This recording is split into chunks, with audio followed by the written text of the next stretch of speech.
দেবে বান্ধিলে নামৰে ভেটি জাতি উপজাতি পবিত্ৰ কৰি সেই নাম লওঁ আমি পুৱা গধূলি গুৰুজনাই গঢ়ি গ'ল অসমীয়া জাতি শংকৰদেৱে বান্ধিলে নামৰে ভেটি জাতি উপজাতি পবিত্ৰ কৰি সেই নাম লওঁ আমি পুৱা গধূলি গুৰুজনাই গঢ়ি গ'ল অসমীয়া জাতি গুৰুজনাই গঢ়ি গ'ল অসমীয়া জাতি অসমৰ পূৰ্ণভূমি বৰদুৱাৰ থান তাত নাই উচ্চ নীচ সকলো সমান এনে সুন্দৰ মণিকূট এনে সুন্দৰ নাম দুয়োজনাই পাতিলে বৰদুৱাৰ থান শংকৰদেৱে বান্ধিলে নামৰে ভেটি জাতি উপজাতি পবিত্ৰ কৰি সেই নাম লওঁ আমি পুৱা গধূলি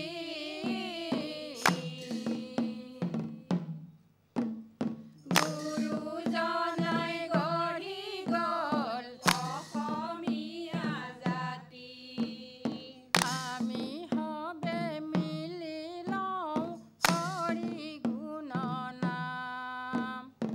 এয়াই নহয় জানো বৈকুণ্ঠৰ ধাম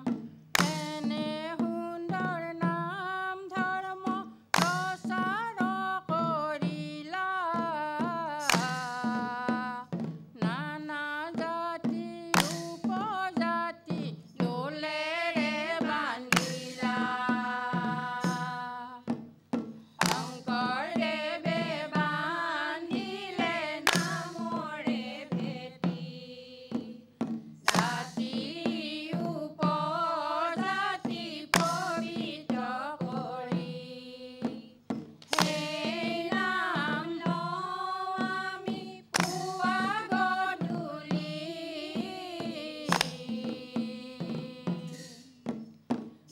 গুৰুজনাই গঢ়ি গ'ল অসমীয়া জাতি গুৰুজনাই গঢ়ি গ'ল অসমীয়া জাতি জয় গুৰু শংকৰ হে ৰাম শংকৰ ৰূপে জন্ম ললা বৰদুৱাৰ থানে জগতকে উদ্ধাৰিলা ৰাম কৃষ্ণ নামেহে ৰাম বান্ধৱ কৃষ্ণ নামঘৰ মণিকূট গুৰুৱে সজালে কৰতে কাটিলে ৰুৱা গোসাঁই কুমলীয়া ভকত ধেমেলীয়া নাম লয়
কৃষ্ণক পলুৱাই থলে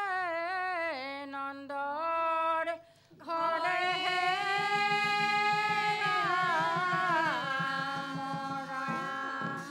বান্ধৱ কৃষ্ণ কৃষ্ণ কৃষ্ণ আজি নন্দৰ ঘৰে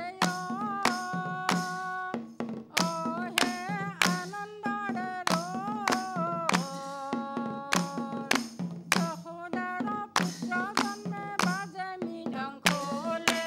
আজি নন্দৰ ঘৰে আজি নন্দৰ ঘৰে হে আনন্দৰে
কৃষ্ণ কৃষ্ণ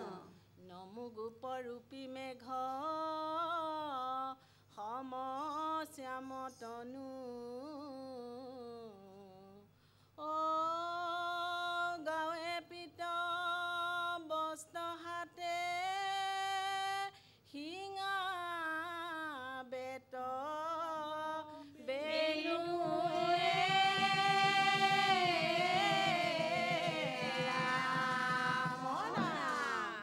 কৃষ্ণ কৃষ্ণ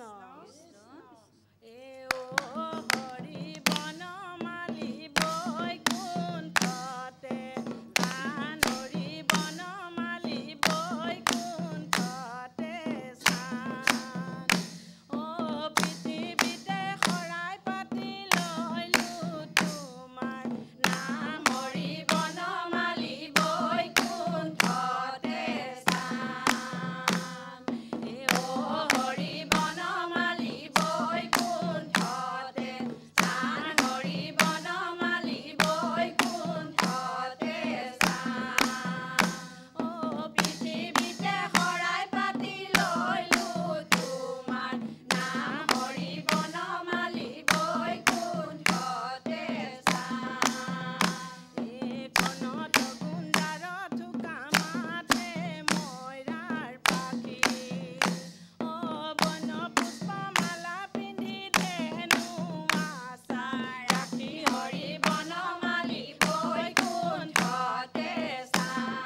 নৱ সুৰুজ মহিলা সমিতি নামতি দল নামটো বৰ ধুনীয়া কৰ্মভাগো ধুনীয়া হৈছে বুলি ক'ব লাগিব কিন্তু আৰু অলপ চেষ্টা কৰিব লাগিব আপোনালোকে আচলতে আখৰা হোৱা নাই নেকি আপোনালোকৰ নাই হোৱা ন ভাল হ'ব আইসকল ভাল হৈছে কিন্তু শুদ্ধ হ'বলৈ হ'লে আৰু অলপ কষ্ট কৰিব লাগিব যেহেতু বিলম্বিত এগৰাকী আয়ু হোৱা নাই সেই নামাচাৰ্য আয়ু হোৱা নাই নামাচাৰ্য আই আপোনাৰ মাতত সুৰ আছে কিন্তু জোৰ লাগিব দিহানাম যেহেতু বীৰ কীৰ্তনাই অকমান মনত ৰাখিব দেই আপোনাৰ অকমান দ্ৰুতভাগ আহিছিলে প্ৰথম আপুনি ধৰোতে যেতিয়া পালিসকলে সহযোগ কৰিলে আকৌ পৰি গ'ল এইটো চেষ্টা কৰিব দে আই অকণমান কষ্ট কৰিব লাগিব আৰু 2 নম্বৰটোত আয়ে যেতিয়া গাইছে ওজাপালিৰ ছাঁ পৰিছে দিহানামৰ এটা সুকীয়া বৈশিষ্ট্য আছে সুকীয়া স্বাভিমান আছে সুকীয়া চৰিত্ৰ আছে দিহানামে আই তাত আকৌ ওজাপালি বা বেলেগ ধৰণৰ নামৰ ছাঁ পৰিবলৈ দিব নালাগে আই সুৰটোত অকণমান যেতিয়া গায়কী শৈলীতেই চব আহি যাব আপুনি গায়কীটো যেতিয়া শুদ্ধ হ'ব আপোনাৰ তাল মান স্বতঃস্ফূৰ্তভাৱে আহিব আৰু অকণমান আখৰা বহাব আপুনি কিন্তু নাগাৰা মানে অলপো হোৱা নাই বুলি ক'লেও মোৰ চাগে দুখ নালাগিব কিন্তু আপোনালোকৰ মনত দুখ নাপাব আই আপুনি নাগাৰা যথেষ্ট কষ্ট কৰিব লাগিব শিকিব লাগিব না বিলম্বন না মধ্যম না দ্ৰুত ক'তো চুবই পৰা নাই মই বিনম্ৰতাৰে অনুৰোধ কৰিছোঁ আইসকল আৰু অকণমান কষ্ট কৰক নিশ্চয় ভাল হ'ব সফল হ'ব ধন্যবাদ আইসকল সকলোকে প্ৰণাম জনাইছোঁ মই আপোনালোকে ইমান পবিত্ৰ অনুষ্ঠানত নাম পৰিৱেশন কৰিবলৈ আহিলে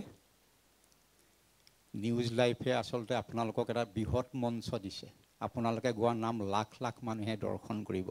আৰু বহুতে ভক্তিভাৱেৰে শ্ৰদ্ধা সহকাৰেও বা একাগ্ৰতাৰেও চায় সেইকাৰণে অকণমান অনুশীলনটো বঢ়াব আৰু তাল আই সদায় চাপৰিৰ মাজত 2টা চাপৰিৰ মাজত তাল বজাব